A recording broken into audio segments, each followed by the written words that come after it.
تو ابھی گورنمنٹ جو ہے سینٹ کے الیکشن کا اعلان کر دیا 3 مارچ کو ہونے جا رہے ہیں، تو ابھی تک ان کی وہ شو آف ہینڈ والا جو ہے ریٹ کھڑی ہے، تو آپ اس والے سے کیا کہتے ہیں؟ جہاں تک بھائی جان آپ نے بات کی ہے، اس میں کوئی دوسری رائے نہیں ہے کہ الیکشن کے پروسیس کو چاہے وہ جو بھی ہو، اس کو جتنا فول پروف اور اس کو جتنا اس میں شفافیت لائی جائے، وہ میں سمجھتا ہوں کہ اس چیز سے کوئی بھی پاکستانی ڈینائی نہیں کر سکتا.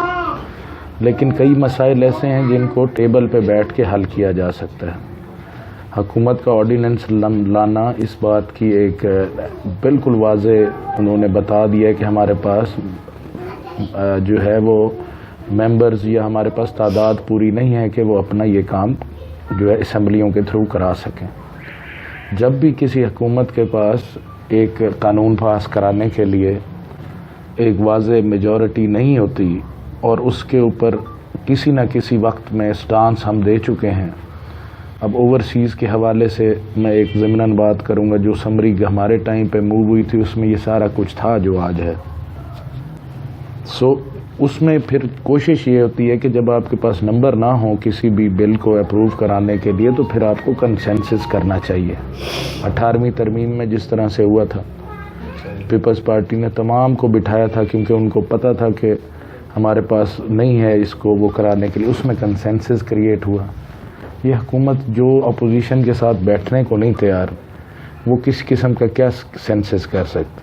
سینٹ میں پیسہ نہیں چلنا چاہیے، یہ بالکل صحیح بات ہے، لیکن شمائی قسمت کہ بلوچستان میں سنا ہے اور خیبر پختونخوا میں اس چیز کو معیوب بھی نہیں سمجھا جاتا، اور اس کو اس شکل میں دیا جاتا ہے کہ جی آپ کے لیے اگلے الیکشن کا خرچہ بھی ہے اور آپ کی ٹکٹ بھی آگے کنفرم ہوگی. میں سمجھتا ہوں کہ اس ٹائم پہ یہ کرنا جو ہے وہ بیسیکلی حکومت اپنی کمزوری دکھا گئی ہے، اور میں سمجھتا ہوں کہ سپریم کورٹ اس کو ٹرن ڈاؤن کر دے گی اور سابقہ طریقے کے ساتھ ہی اس کو جو ہے الیکشن سیکرٹ بیلٹ کے ذریعے کرایا جائے گا.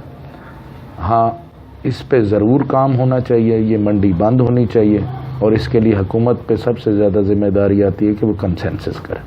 اچھا، یہ بتائیے گا، یہ جو ابھی پی ڈی ایم نے اعلان کیا مارچ کا دھرنے کا، تو اس سے کیا اثرات مرتب ہو سکتے ہیں حکومت پہ؟ یا وہ کوئی ٹف ٹائم ملے گا یا روٹین کا سلسلہ چل رہا ہے؟ کیونکہ پی ڈی ایم بھی اب جو منظر نظر آ رہا ہے وہ بھی تقسیم بھی ہو گئی ہے. P T I P P party نے تو بالکل ہی ایک قسم سے علیحدگی اختیار کر لی ہے. تو اس حوالے سے کیا کہا؟ آپ لوگ یہ کیوں بھول جاتے ہیں کہ پیپلز پارٹی ایک علیحدہ جماعت ہے جس کے اپنے سٹیکس ہیں. مولانا صاحب کی ایک اپنی جماعت ہے، ان کے اپنے سٹیکس ہیں. نون لیگ کی اپنے سٹیکس ہیں اور اپنا ایک سٹانس ہے. یہ 3 بھائی مختلف جماعتیں ہیں. پھر اکٹھی کیوں ہوئی؟ سنیں سر، اکٹھی پہلی دفعہ تو پاکستان کی تاریخ میں نہیں ہوئی. ہاں، یہ بات پہلی دفعہ ہوئی ہے کہ کسی جرنیل نے اکٹھا نہیں کیا. یہ تاریخ میں پہلی دفعہ ہوا خود سیاستدان اکٹھے ہوں. میرے نزدیک یہ تحریک اس طرح سے کامیاب ہے کہ پہلی دفعہ اسٹیبلشمنٹ کی بغیر کوئی بھی جو ایک تحریک ہے وہ یہاں تک آ گئی ہے.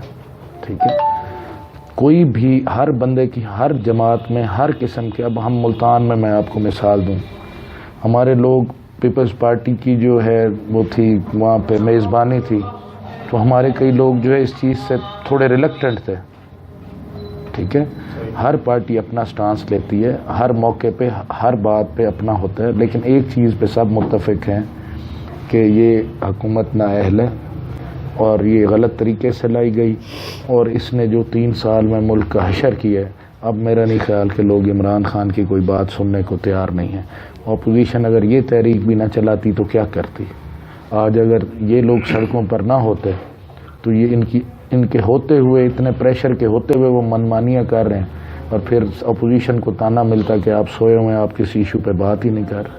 کیا آپ یہ سمجھتے ہیں کہ جو اپوزیشن نے ابھی 2.5 سال کے بعد سٹینڈ لیا ہے، اگر یہ شروع سے لیا جاتا تو یہ حالات نہ ہوتے؟ نہیں، پھر اس وقت جو ہے جو نیوٹرل لوگ ہیں وہ یہ کہتے کہ جی موقع نہیں دیا گیا، کام نہیں. عمران خان صاحب اپنی ہی کارکردگی سے ایکسپوز ہوئے ہیں، اپنی ہی زبان سے ایکسپوز ہوئے ہیں، اپنے ہی کردار سے ایکسپوز ہوئے ہیں.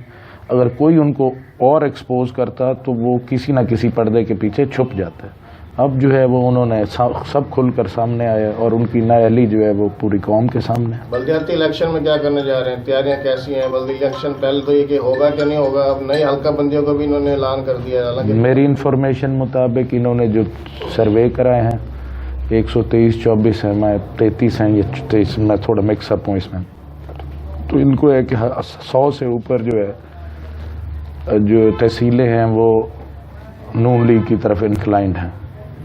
دوسرا، کس منہ سے جائیں گے یہ لوگ ووٹ مانگنا؟ اس ٹائم جو ہے آپ یقین کریں کہ سفید پوش کی سفید پوشی چیلنج ہے. غریب مر گیا کسی بھی طریقے سے. پورے IMF کا بھی بیٹھ جائے سارے 17,000 میں، آج کل کے حالات اور آج کل کی مہنگائی میں بیمار بزرگوں کے ساتھ، جوان بیٹی کے ساتھ، بچوں کی سکولنگ، میڈیکل، ان کے ساتھ ہوتے ہوئے تو میں نہیں سمجھتا کہ کوئی بھی جو ہے ذی ہوش جس نے اپنے علاقے میں اچھی کیمپین کی اور ان کو ایکسپوز کیا، لوگوں کی وہ ویسے ہی دکھے ہوئے ہیں. اس کا مطلب نہیں ہوں گے الیکشن؟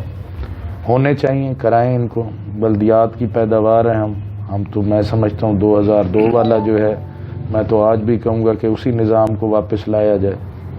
اور میں تو بہت بڑا دائی ہوں بلدیات کا. ہونے چاہیے، کوئی بھی کامیاب ہو لیکن ڈور سٹیپ پہ جو مسائل بلدیات حل کر سکتی ہے وہ ممبران اسمبلی. اپنے کے والے سر آج کل یہاں پر بڑی لا اینڈ آرڈر کی صورتحال ہے، ڈکیٹیوں کا بہت زیادہ سے نہیں سمجھنے کے طوفان سا آیا ہوا ہے، اور ہماری جو پولیس انتظامیہ جو اس حوالے سے بالکل ہی اس میں آپ صحافی حضرات کو کریڈٹ دیتا ہوں. آپ گائے بگائے جو ہے اس مسائل کو جو اجاگر آپ لوگ کرتے رہتے ہیں. میں یہ سمجھتا ہوں کہ جب ایک تو پولیس کو ہر صورت میں جو ہے اس چیز کا سدباب کرنا چاہیے. کچھ اچھے کام بھی انہوں نے کیے ہیں، لیکن آپ کی بات صحیح ہے، ایک واضح فرق ہے.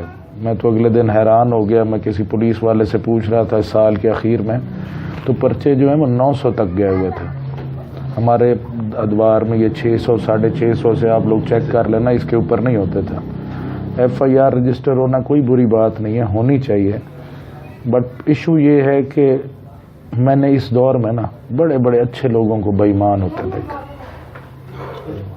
ٹھیک ہے، لین دین کے ایشوز لوگ ہمارے پاس لے کے آتے ہیں، لوگ سائڈ پہ لے جا کے کہتے ہیں کہ جی خان صاحب بے ایمان کہنا سے حالات کر لیتے. دیوڑا ہی ہے نا پوزیشن کہہ رہے. جب چیزیں مہنگی ہوتی ہیں تو پھر سمگل ہوتی ہیں. ٹھیک ہے، لیکن میں یہ نہیں کہتا اکثر جتنے چور ڈکیت ہیں وہ تو کسی پیرائے میں نہیں آتے، لیکن حکومت کو حالات ٹھیک کرنے چاہیے اور انتظامیہ کو اس کے اوپر پولیس کو خصوصاً توجہ دینی چاہیے. بہت برے حالات ہیں لودھرا میں لا اینڈ آرڈر کے.